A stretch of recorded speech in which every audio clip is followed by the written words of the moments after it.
I cannot trust CCP government. I cannot trust the Hong Kong government. I cannot trust this WHO and also my supervisor. That's why I turn to Mr. Lu, and I trust that is the only one trustful media at that time can help me to deliver this message to the world, to give the pressure back to CCP government, back to the WHO, and to help get overseas real expert access to the Wuhan to do the on-site investigation. So that's how it happened. Dr. Yan, I want to ask you a quick question. When you said when you first went to your supervisor, the very first time when you began to have some questions, what was the response? They said, you want to be careful, you don't want to be disappeared. And you heard that 2 more times before you actually decided to flee. Am I right?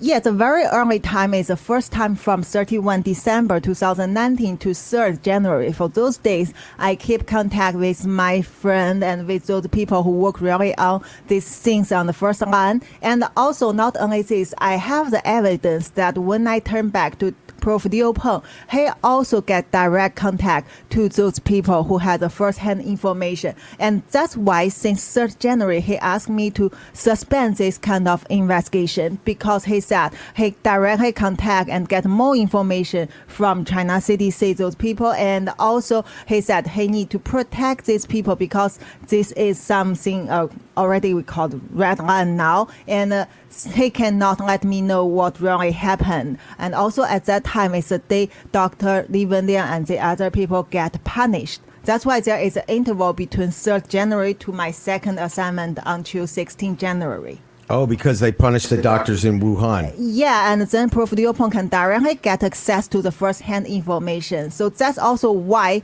until mid-January, still no response and still the lies about the no human-to-human transmission stated by China government and WHO. I feel they still, I cannot wait longer to let people know this information.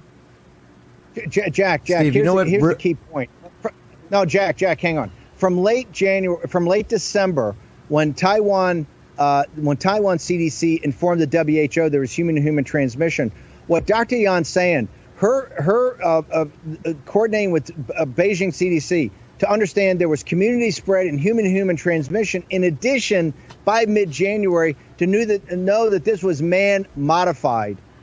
We know from England, from Southampton University, if the Chinese Communist Party had just been truthful, if they had just been truthful and the WHO had done their job, 95% of the deaths and the economic destruction could all been avoided. In those 2 or 3 weeks, reasonable people, honest people knew the truth, and this was suppressed. It was suppressed by the World Health Organization, and it was suppressed by the Chinese Communist Party. That's the chain of title of their decisions. And that's why we need this 72 hours. And the president of the United States has got to step up here.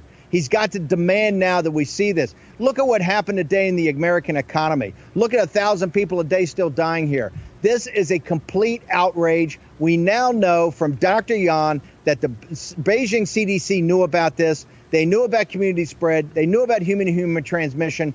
And they knew that this is man-modified. That was all known to everybody in the first couple of weeks of January of this year. Over 6 months ago, all of this could have been avoided.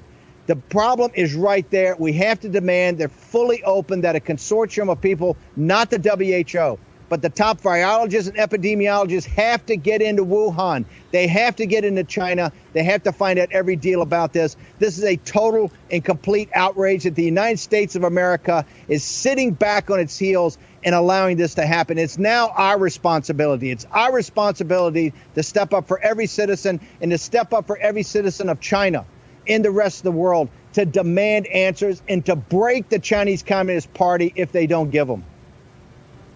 Actually, sir, this is not only to save 90% of human beings and also the economic. This thing should be get avoided from the early beginning. I think any expert, any scientist who has this knowledge can understand this is not from nature.